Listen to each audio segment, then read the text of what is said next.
Today we're going to be installing a backup camera for an Edge CTS. This is actually going to be going on an Insight that we've already had installed on this truck. This is a part number 98201.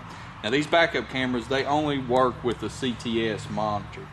So give you a quick rundown here of what you should have received. Now everything that should have been in your package will be in your instructions. Obviously the instructions will be in there.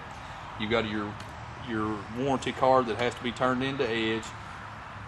You've got your camera and the mounting bracket, and it's already assembled. Everything's real clean. It's already done for you. You've got your main wire that'll be running along the truck's frame rail. Then there's the jump wire that'll be underneath of the hood. This is where you'll pick up your power, your ground, and make your RCA connections. You've got a 6-foot RCA lead and these fuse jumps for your power source that go on the hood. Then you'll get another packet that's got a really small Allen wrench in it and a couple set screws. That's for adjusting the camber angle on the mounting bracket. We'll get into that later. Tools you need, it's really basic: a 3/8 inch wrench and a 1/4 inch drill to get some a little bit more clearance on the mounting frame holes for the license plate. And one of the first things that we ran into when we were getting set up for this was the way the license plate actually fit in with the mounting bracket here. We were worried about the wires because that was one of the biggest things in the instructions, was talking about the safety of the wires. They include some sealing tape in here for the connections. This is a really fine wire connection in here, and you can look at it by the end of the connector and tell how fine a connection that is, and small in gauge. So one thing that we did is we removed a little bit of material from the license plate here, and showing you on fitment on this. Does that fit up just about perfectly? And we gave ourselves enough clearance. We removed enough material there that it didn't look bad on the outside of it, but it also gave us enough clearance that the wire wasn't actually touching the license plate. So now we're going to go to the truck and show you how the camera and the mounting bracket fit up. This is an 06 Dodge that we're installing on today. So each of the 3 platforms are going to be different as to what they've got. I'm just going to go over what we found with this truck. When we removed the license plate, the first thing that we found was we had a really easy access hole here for our wires, which was awesome. It had a pop rivet in it. We drilled that out. It's perfect size. The grommet's going to fit up nicely in this factory hole here, so that worked out really good.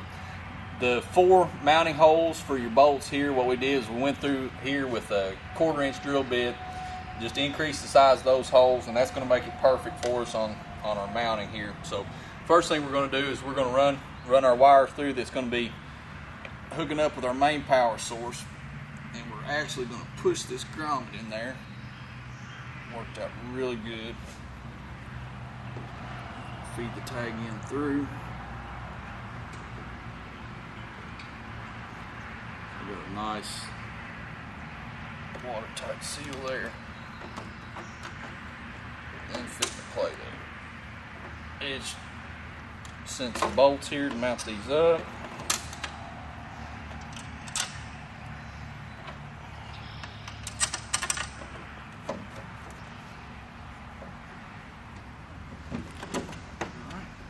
We'll do the same thing with the other 2, and then we're going to show you. I'm going to go over some the wire, the main wire here, and some connection stuff on this. But we're going to get this mounted up real quick. The backup camera connector pins, as I was talking about this, are very small in gauge, very delicate. One of the best ways to put this together is on your female side and your male side both have a arrow on them. Arrow to arrow. If you've got those lined up, that's the only way it'll go together, because there's a groove, kind of a tongue groove there to put this together. You put that together, and now what we're going to do is we're actually going to tape this connection up, make it watertight. That's one of the main things, but we're going to use electrical tape here. That way we can access the connection again if something happens, or we need to replace a wire, or have to replace the camera or something. So we're going to tape this up. Then we're going to take this main wire, this goes all the way up to the engine compartment, and we're going to run it along the main wiring that we already have, existing wiring that we have back here that's for the 7-way of the trailer. It's going to go right up the frame rail. It's away from the exhaust side. That's the way we're going to take it. We're going to run it right along through there. We're going to zip tie it. We're going to try to tuck it into the main harness as much as we can. Where we can't, we'll just zip tie it up in those small places we're going to run this up to the engine compartment. Now we've run 2 wires inside the cab of the truck because this is where we want most of our connections to be to keep them watertight. So we've got our main wire that ran up the frame. We ran it inside the cab, and we also ran our power wire and our RCA junction wire inside the cab here. Ran the power wire, the lead end, out to the engine compartment where the fuse panel was located. This has also got our image reverser switch on it here.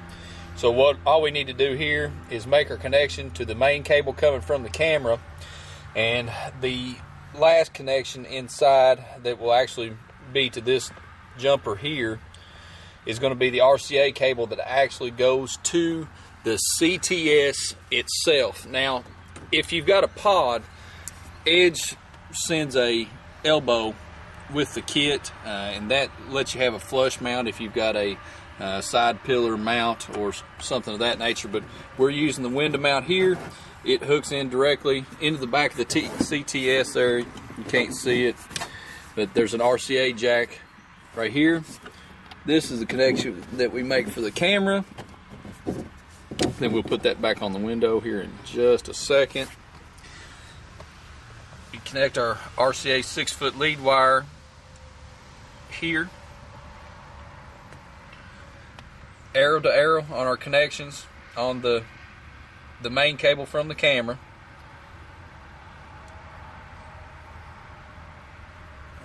Like that. Alright, and we'll zip tie this up. Now we're going to go out to the engine compartment and show you how we ran our power. Last connection is out here under the hood, and it's actually where we're going to get our power and our ground for the camera. So we've already identified a 10 amp fuse in our fuse box here that is a key on power source. We do that with a test light. And you will notice that in your kit you got 2 fuse jumper wires. They'll either be the small mini fuses or they'll be the big fuse, just depending on what your model is. We're using mini fuses here. So we're going to connect our jumper wire, connect up to our power side going to the camera, and then we're also going to catch a chassis ground, and we're going to use the one that Dodge has provided us here. So we're going to do all that, get inside here and turn the camera on and show you what everything looks like.